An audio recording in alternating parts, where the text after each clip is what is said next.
kituufu tukubire Mukama engalo ez'awaggulu ez'amaanyi.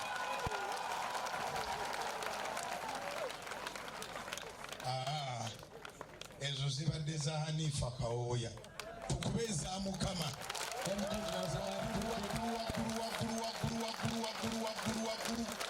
Tuyimire ku bigere byaffe tuwe Katonda ekitiibwa. Zimukubire kubanga okyali mulamu. Zimukubire kubanga akola ebyekisa.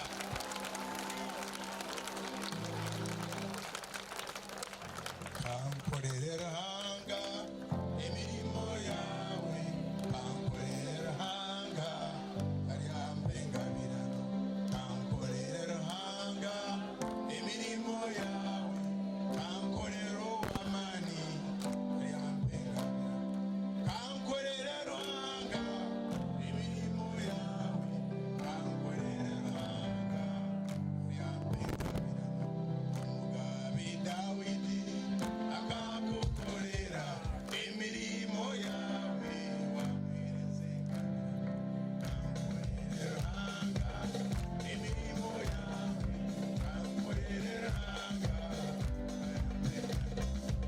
Richard Muhumuza akakukolera emirimo yawe wamwerezenga, kankolereranga emirimo yawe, kankolero wamani kalyambengabirano, kankolereranga emirimo yawe, kankolereranga kalyambengabirano. Haleluya. Abishimwe Mukama wetu asiimwe. Imana ishimwe bavandimwe. Mukama yebazibwa abooluganda. Nsabidde buli Katonda ampe ekisa era akipadde tumukubire mu ngalo. Njagala kusooka kwetonda eri famire abamu twabadde nabo ewaka era bakirabye nti famire yonna ebeera wamu. Ekitulwisizaawo twandibadde twatuuse dda buli program netandika nga bukyali, naye muwala wange Jovia ali ku treatment. Bwe yali azaala emyezi 2 egiyise bamulongoosa, kati ate treatment ye ng'agifuna around ssaawa 3. So newankubadde ng'ababadde mu kkubo twali tubagamba tujja, naye badde alina kumala kujjanjabibwa tuleme ate kubanga tulagajjadde. So mwena abadde batukubira amasimu, bane mwanguwe tugenda kufulumya Richard, tubagamba mulinde maama n'abaana bamala okujja, naye nga pressure ebadde eno kiwali agibanenyeza, obudde obadde bugenda, naye nga tuluddeyo lwakujjanjaba ate abakyali abalamu. Njagala kwebaza famire olw'okubanga twakwataganye mangu. Mbadde mmanyi batono, abatono be mbadde mmanyiiko, naye ebizibu byatuguddeko ffenna twasisinkanye era ne twogera olulimi lumu mu kuteesa lukiiko, ne tuvaamu n'okusalawo okulungi, era bwe twamaze okusalawo ne balyoka bakwata ekkubo okujja nga batulagiridde naffe ekkubo, nga tuli mu mpuliziganya ne Brigadier General Bidi Mugisha, kamanda we SFC. Twadde twogera naye nga twagala kulabika nti tukola ffe kyetuteekeddwa okukola, naye ng'atugamba nedda, mwana wammwe naye ffe ate mukozi wa gavumenti. So twagala kwebaza nti kyeyatusuubiza bakituukiriza. Batusuubiza nti SFC ejja kubeerawo, tukwasaganye mu kuziika. Kale okwebaza abafamire eno, muli bantu balungi, sibamanyi kugenda wala, naye omu yabadde ampa ekifaananyi kyammwe. Mpisa ze nungi nnyo ekigenda ewala, okwagala kwe kungi nnyo ekigenda ewala. Richard yansuubiza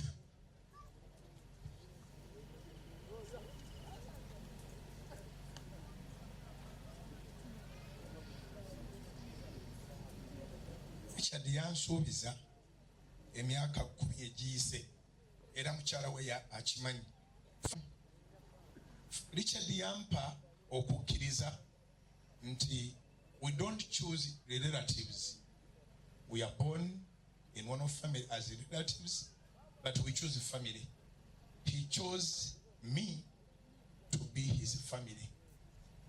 And he made a good choice. I loved him, he loved me. The family has been at my place. When the mother gave birth as a Sicilian, she came straight to home. Susan Makula is a very loving wife. She has been nursing Jovia, and when our daughters got into their holiday, they also came straight home. So fenna tubeera waka twabadde tuddayo waka tewali mwana abadde tabeera waka okumala emyezi 2. Maama bwe yazaala Jovia najje waka kubanga yalina okubanga alabirwa Susan Makula nabeeranga mulabira abaana baawummula. Richard abadde n'emmotoka n'abakima n'abatwala ewaka tumazeeyo emidoozi emyezi 2 ennaku ezigwamu. So baali batulindidde waka nga tukomawo tugwa mu batemu. Ye Richard yansuubiza kyamadanyala okwogera kubanga nagaana okukkiriziganya naye era nga lwakyogera nkisazaamu nga Peetero bwe yali asazaamu ekyokufa kwa Yesu. Ne Richard abaana bange bakimanyi, mukyala wakimanyi for the last 10 years ng'agamba nti amasasi bwe gali bagakutta nga mangi nga galina kutta ye bagali banga galina kututta fembi ku masasi 10 ajja kulyako 9 mu 9 nja kufuna 1. Akati ne tubaddeawo ate bwewunye Richard ng'asaba essaala enzibu ng'agenda e Somalia n'agenda e Congo naye nga bw'aba agenda omanye essaala gy'asaba bw'abaawo ayagala okunzita tajjanga nga Richard tannadda. Essaala ye ng'egamba abamumanyi bonna abadde akibagamba. Essaala ye ng'egamba bwe bali babaakunnumba tubeera 2 n'anfiirira era ng'abaana be bakimanyi nti baana bange era nga yabagamba dda don't worry oba kusoma oba kubeerawo temweraliikirira nga simanyi Richard ali nga Yonasaani mu Bayibuli yagamba Dawudi nti tojja kulema kubeera kabaka era Yonasaani yali asaanidde okubeera kabaka kubanga yali mutabani wa Sawulo kabaka naye n'akakasa Dawudi nti alibeera kabaka era n'abeera mukwano gwe wadde kitaawe yagendanga mu operation okunoonya Dawudi mu nsi. Yonasaani yababulangako bw'ati n'agenda n'atula ne Dawudi nga ne Dawudi amwesiga ne Yonasaani yeesiga Dawudi. So kati ono omwana ng'alinga Yonasaani ng'ayina kyalaba mu bulamu bwange era ng'akkiriza nti nsobola okukola emirimu Mukama gye yantuma. Ye buli kaseera nga ngamba naye gwe tonnaba kumanya namugamba nze teri wa mmundu anoonya anjagaza ki. Nangamba muzeeyi tolinga bw'olowooza singa togasa singa oyogera bw'otyo. Nagamba gwe tomanyi nze entambula eyo mu magye wa buli wantu wonna oli wa mugaso buli wa mugaso baba bamunoonya. Nangamba eri gye babatendekera babagamba ba VIP balina qualities. Nangamba qualities za VIP zonna ozirina bajja kunoonya ab'amasasi. Ne mugamba tebajja kunoonya naye batukoledde ambush ne tubagwako experience mbi nnyo gye nalabye.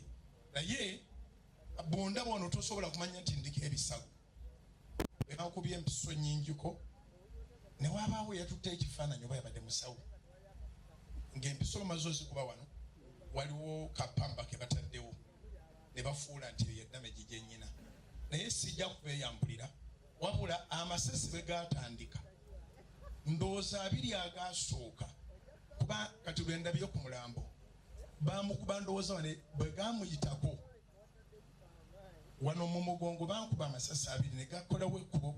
Abasawo bagamba either gayitawo abiri oba gayitawo asatu. Mu mugongo gwange wano ku mukono ogwa kkono kuba bagakubanga bava ku mukono gwa kkono. Richard n'afuuka shield. Abasajja bayongera okuba amasasi nga nze mpulira omugongo gwange gwonna gunnyogoga. Mbadde sina experience ya musaayi nti bwe baba bakubye amasasi omusaayi gunnyogoga obanga gubayiridde amazzi agavudde mu fridge. Richard n'angwako, Mukama n'aŋŋamba okukutama n'enkutama ne bakuba Mukama n'empulira eddoboozi nga liŋŋamba teweenyeenya, leka bakonfaminge nti mwembi muli bafu naye muno baba mulamu nga naawe oli mulamu ngenda kukubulira ekiddako. Katonda bw'oba tomuwulirangako nsaba omuwulire nga bya mirembe, kuba namuwulidde nga si bya mirembe. Buli kye yaŋŋamba ekyabadde kituufu, era bwe yaŋŋamba nti bakakasiza muli bafu bagenze nsimbulira kino twali gwe nakibuulidde. Richard ng'ali kuli kunza amasasi gange gonna yabadde ngabo yange. Richard tiyabadde wakufa, yafudde mu kifo kyange. Richard yafudde mu kifo kyange. Amasasi gonna ge bandinkubye Richard yangwako. Ekintu kye yaŋŋamba nga sikikkiriza kyabaddewo yakikoze. Kati omwoyo omutukuvu yaŋŋamba nti simbula, nga wabeera giyaliva wonna yebaseewo nanga nebaseeko, nze ndi wansi wa steering. So ngenda okunoonya bwe nsimbulira nga nyina okugyawo amaviivi nga gajjudde omusaayi, ne mukwata ku viivi n'endijawo bwenti nenvuga emmotoka nga nkutamye neŋŋenda roundabout nasa. Naye ekigambo kiri kimu nga sikkiriza nti afudde, okufa tebakukkiriza. Ng'eddoboozi liŋŋamba mugende e Mulago. Era bwe natuuka mu lawundi awo enasa na kamera banazikebera nayimirirako nga nnonya, naye wano tubali eddwaliro okumpi enasa. Naye omutima ne guŋŋamba nansana ne bwabawo eddwaliro okumpi tebalina busobozi bugaana abantu bano kujja babamalirize, genda e Mulago gye baba bakuttira. Awo nempeta mu luvannyuma lw'okuyimiramu katono nenjolekera Mulago nga muganda wange ayiriitira. Nentuuka e Mulago nga mmanyi Mulago oli owedda. Nentuuka waggulu kazoli teweeri awali amadaala.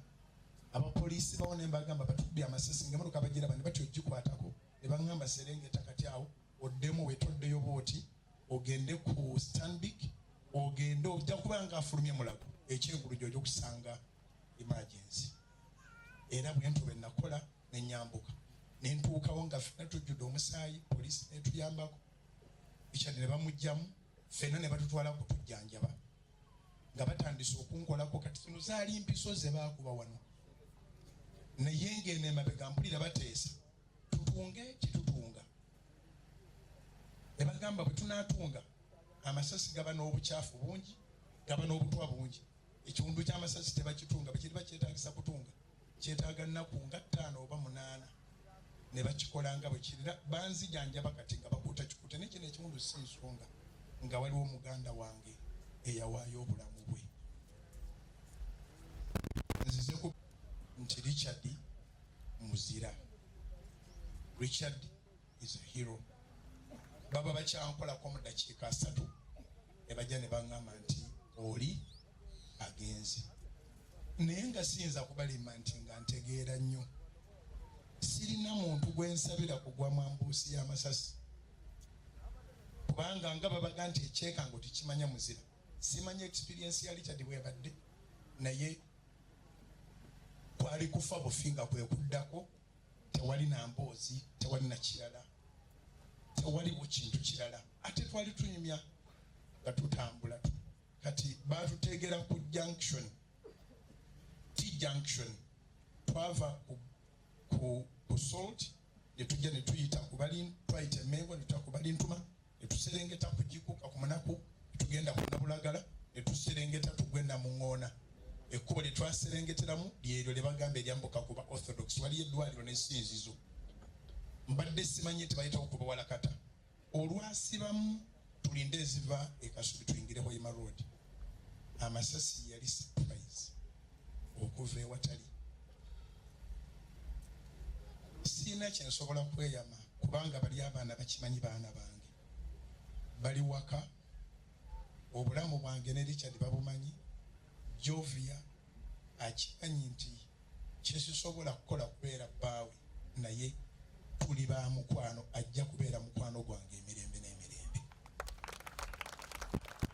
Ajja kubeera mukwano gwange emirembe n'emirembe. Girls, come here for you can walk.